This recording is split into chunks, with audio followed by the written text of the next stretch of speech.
யுத்தம் என்றாலே யுத்தத்தில் ஈடுபடுகின்ற நாடு என்பது அங்கு வாழுகின்ற மக்களுக்கு நரகமாகத்தான் இருக்கும். அது அவர்கள் தமது உயிரிலும் மேலாக நேசிக்கின்ற நாடாக இருந்தாலும் கூட அவர்களுக்கு கிடைக்கின்ற யுத்த அனுபவம் என்பது பலவிதமான வேதனைகளை தருகின்ற ஒரு கொடிய அனுபவமாகவே இருக்கும்.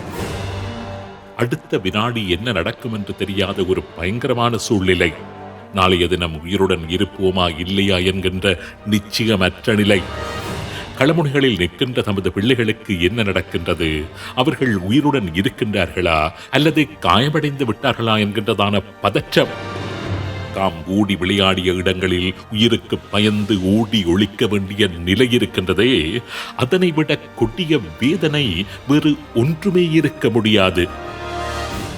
உண்மையிலேயே ஒரு யுத்த சூழ்நிலைக்குள் வாழ்ந்த அனுபவத்தை தமதாக கொண்டவர்களால் மாத்திரம்தான் அந்த வலியையும் வேதனையையும் உணர முடியும். இஸ்ரேலானாலும் சரி, ஈரானானாலும் சரி, யுத்தத்தில் ஏதோ ஒரு வகையில் பாதிப்புகளை எதிர்கொண்டபடி இருக்கின்ற மத்திய கிழக்கு நாடுகளானாலும் சரி, அங்கு வாழுகின்ற மக்கள் எதிர்கொள்ளுகின்ற உளவியல் அச்சத்தை வார்த்தைகளினால் இலகுவில் விளக்கிவிட முடியாது. இன்றைய நிகழ்ச்சியில் கடுமையான யுத்தத்தின் மத்தியில் இஸ்ரேல் எப்படி இருக்கின்றது என்று நேரடியாக அங்கு சென்று நமது பார்வையை செலுத்த இருக்கின்றோம். இஸ்ரேல் தலைநகர் ஜெருசலேமில் உள்ள எனது நண்பரான பென் டேவிட் தாஸ் ஜெருசலேமின் பல இடங்களுக்கு சென்று அங்குள்ள நிலவரம் பற்றி என்னுடன் பகிர்ந்து கொண்ட சில காட்சிகளை சுமந்து வருகின்றது இந்த உண்மையின் தரிசனம் நிகழ்ச்சி. மிசைல் அலாரம் வந்தோடனே பஸ் நிறுத்திட்டாங்க. எல்லோரும் வந்து பஸ்ஸில் கொஞ்சம் பேர் உள்ளே இருக்காங்க, நாங்கள் வெளியே இருக்கோம். இப்போ நீங்கள் மேலே பார்த்தீங்கன்னா இன்டர்செப்ஷன் நடந்துச்சு. ஈரான்லேருந்து அனுப்பப்பட்ட அந்த மிசைல் வந்து மேலே பார்த்தீங்கன்னா வானத்தில் இப்போ தாக்கி அழிக்கப்பட்டிருக்கு. பெரிய சத்தம். நேற்று வரை இஸ்ரேல் மீது சுமார் 200க்கும் அதிகமான பாலிஸ்டிக் ஏவுகணைகளையும் சுமார் 350 வரையிலான ட்ரோன்களையும் ஈரான் ஏவியுள்ளதாக சுயாதீன தகவல்கள் தெரிவிக்கின்றன. கடந்த 2 நாட்களாக இஸ்ரேல் மீது ஈரானினால் ஏவப்பட்டு வருகின்ற பல ஏவுகணைகளையும் ட்ரோன்களையும் இஸ்ரேல் வானில் வைத்து இடைமறித்து தாக்கி அழித்து விட்டிருந்தாலும் ஒரு சில ஏவுகணைகள் இஸ்ரேலில் வீழ்ந்து கடுமையான அழிவுகளை ஏற்படுத்தி இருக்கின்றன. குறிப்பாக இஸ்ரேலின் Beit Shemesh, Tel Aviv, Jerusalem, West Bank போன்ற பிரதேசங்கள் மீது ஈரானின் ஏவுகணைகள் வீழ்ந்து வடித்ததால் இதுவரையில் 10 பேர் கொல்லப்பட்டுள்ளதாகவும் 450க்கும் அதிகமானவர்கள் காயமடைந்துள்ளதாகவும் தெரிய வருகின்றது. இது 2 நாட்களில் ஏற்பட்ட இழப்பு. இந்த பின்னணியில் ஜெருசலேம் நகரம் எப்படி இருக்கின்றது, ஒரு போர்க்கால சூழலில் அந்த நகரம் எப்படி இயங்குகின்றது, அந்த மக்கள் என்ன கூறுகின்றார்கள்?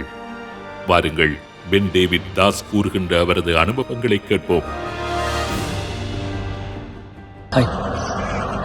ஜெருசலேம், ஈரான், அமெரிக்கா, இஸ்ரேல் இந்த வாரினுடைய 2வது நாள். 2வது நாளில் ஜெருசலேம் எப்படி இருக்குது அப்படிங்கிறத பார்க்க போகிறோம். இப்போ நான் வந்து பஸ்ஸுக்காக வெயிட் பண்ணிகிட்ருக்கேன்.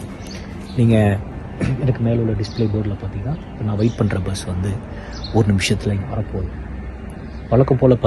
வழக்கம் போல் இந்த ரூட்டில் 3 நிமிஷத்துக்கு ஒரு பஸ் வரும். ஆனால் நேற்றைக்கு நைட்லேருந்து கவர்மெண்ட்டுடைய அறிவிப்பு என்ன அப்படின்னா ஒரு 15 minutes R ½ an hour once, அது வந்து 1 hour ஒன்ஸ் அப்படிங்கிற மாதிரி பல ரூட்டில் வந்து பிரிச்சிருக்காங்க.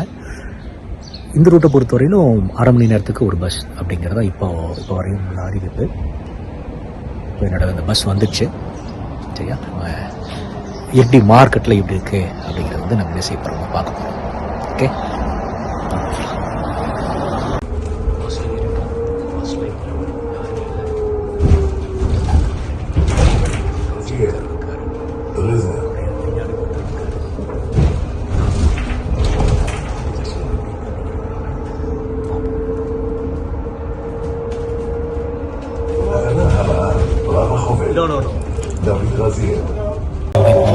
பஸ்ஸில் இருக்கிறப்போ கேட்குது. ஸோ பஸ் நிறுத்திட்டாங்க, எல்லாம் வெயிட் பண்ணிகிட்ருக்கோம்.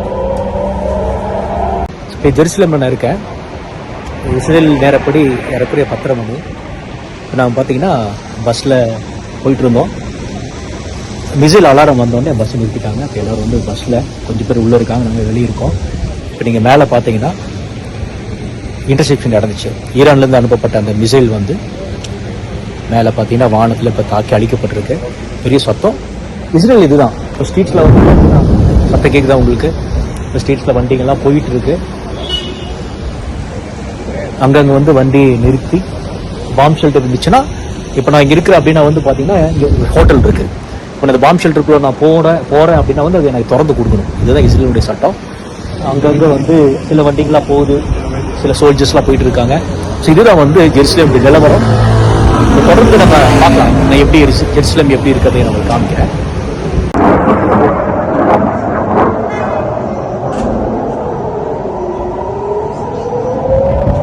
நீங்கள் பார்க்குறீங்க இப்போ ஜெருசலேமில் நாங்கள் பஸ்ஸில் வந்துட்டு இருந்தோம். ஸோ பஸ்ஸில் வர வர சைரன் சத்தம் கேட்டோன்னு அலாரம் கேட்டோன்னு எல்லாருமே இல்லையா.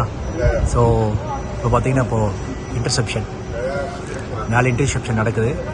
ஈரான்லேருந்து வந்து அந்த மிசைல் வந்து ஐண்டோ மூலமாக வந்து இப்போது வானத்திலேயே தடுத்து நிறுத்தி படிச்சிருக்காங்க. இதை நீங்கள் பார்க்குறீங்க ஒயிட் லைன். ஸோ நாங்கள் பஸ் எல்லாம் இந்த பஸ்ஸில் வந்தோம். மறுபடியும் சத்தம் வரும். ஜஸ்ட் இப்போ நம்ம வந்து மௌனிதா மார்க்கெட்டில் வர்றப்போ ஒரு பிரதர் நம்ம மீட் பண்ணுறோம். இவர் வந்து ஆந்திராவிலேருந்து இஸ்ரேலில் ஒர்க் பண்ணுறவர். இவங்க வந்து பார்த்தீங்கன்னா எல்டர்லி பீப்புளுக்கு இஸ்ரேலில் வந்து ஹெல்ப் பண்ணுறவங்க. ஸோ ஹோம்லெஸ் மாதிரி வச்சுக்கோங்க. ஸோ இவங்களுடைய இந்த வார் டைமில் இவங்களுக்காக அதிகமாக நம்ம ப்ரேயர் பண்ணணும். ஏன் அப்படின்னா இப்போ பாம் ஷெல்டருக்கு போகணுன்னா இவங்க மட்டும் தனியாக போக முடியாது, இவங்களையும் தான் கொண்டு போகணும். ஸோ நம்ம இவர்கிட்ட கேட்போம் எப்படி ஃபீல் பண்ணுறேன், என்ன ஃபீல் பண்ணுறேன் கேட்போம். ஏன் brother, introduce yourself. Hi, I'm Rahul. I'm from South India, Andhra Pradesh. I have been working here as a caregiver. So the war time is it's very dangerous and frightened sometimes. But we used to use it. Already we have faced so many wars staying here. So everything is all good. Nice. Yeah, how long you have been here? 1 year. Oh, 1 year. So இவர் வந்து 1 வருஷம் தான் இருக்கு. இப்போ நீங்கள் பார்த்தீங்கன்னா இவங்களை ஃபுல்லாக கேர் பண்ணுறது இவங்களுடைய வேலை தான். இவங்க நிலைமை ரொம்ப கஷ்டம். ஆனால் இவங்க வந்து தங்களுடைய உயிரை பணையம் வச்சு தான் வந்து இங்கே வேலை செய்கிறாங்க. ஏன்னா இப்போ அலாரம் அடிக்குதுன்னு வச்சுக்கோங்களேன், இவர் காப்பாற்றிக்கிறத விட இவரையும் சேர்த்து காப்பாற்றணும். இதை ஃபர்ஸ்ட் ப்ரிஃபரன்ஸ் அவங்களுக்கு. இப்போ மார்க்கெட்டில் பார்த்தீங்கன்னா எனக்கு பின்னாடி எல்லாம் நீங்கள் பார்க்குறீங்க, யாருமே இல்லை. ஸோ நம்ம பார்த்துட்டு இருக்கோம்.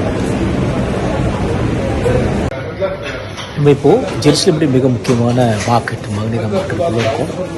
ஒரு சில கடைகள் மாத்திரம் திறந்துருக்கு. பார்க்குறீங்க எல்லா ஷாப்பும் க்ளோஸ்ட். இஸ்ரேலை பொறுத்தவரையிலும் இன்றைக்கி தான் வந்து முதல் ஃபர்ஸ்ட் வாக்கிங் டே. நம்ம ஊரில் திங்கக்கிழமை மாதிரி வச்சுக்கோங்க.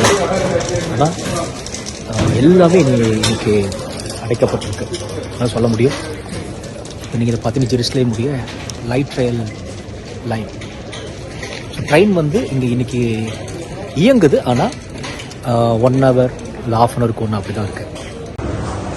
மார்க்கெட்ஸில் இங்கே பார்த்தீங்கன்னா பொருளாக ஒன்றுமே இல்லை. இல்லாட்டி அவ்வளோ பிஸியாக இருக்குது. இன்றைக்கி ஃபர்ஸ்ட் டே. மக்கள்லாம் யாருமே இங்கே இல்லை. எல்லா பொருட்கள் அப்படியே விற்காமல் இருக்குது. அதுதான் நான் பார்க்குறேன். இந்த ஷாப்ஸில் க்ளோஸ்ட் பிரெட் ஷாப். ஸோ இங்கே மக்களே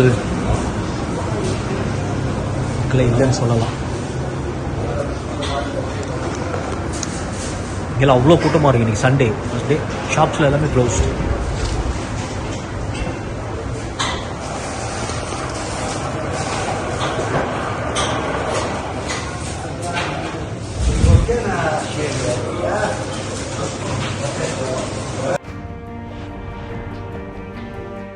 நிகழ்ச்சியை நிறைவு செய்வதற்கு முன்னதாக ஒரு சிறிய காட்சியை உங்களுடன் பகிர்ந்து கொள்ள விரும்புகின்றேன். இஸ்ரேலில் உள்ள பாம் ஷெல்டர்ஸ் எப்படி செயற்படுகின்றது என்று முடியுமானால் பதிவு செய்து அனுப்பி வைக்கும்படி பென் டேவிட் தாஸிடம் கேட்டிருந்தேன். அவர் அனுப்பி வைத்த பதிவு இது.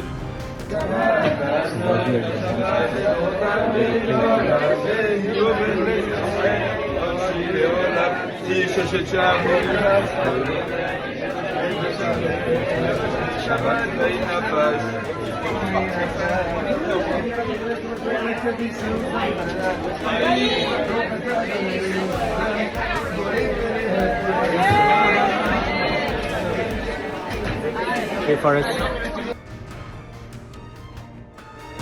இஸ்ரேலில் வசிக்கின்ற பென் டேவிட் தாஸ் தொடர்ந்து எம்முடன் இணைந்திருந்து நாளாந்த அடிப்படையில் அங்கு நடக்கின்ற சம்பவங்கள் பற்றி நமக்கு செய்திகளை வழங்க இருக்கின்றார். தினமும் இதே நேரத்தில் இந்த தளத்தில் பதிவேற்றப்பட இருக்கின்ற உண்மையின் தரிசனம் நிகழ்ச்சியில் இணைந்திருங்கள்.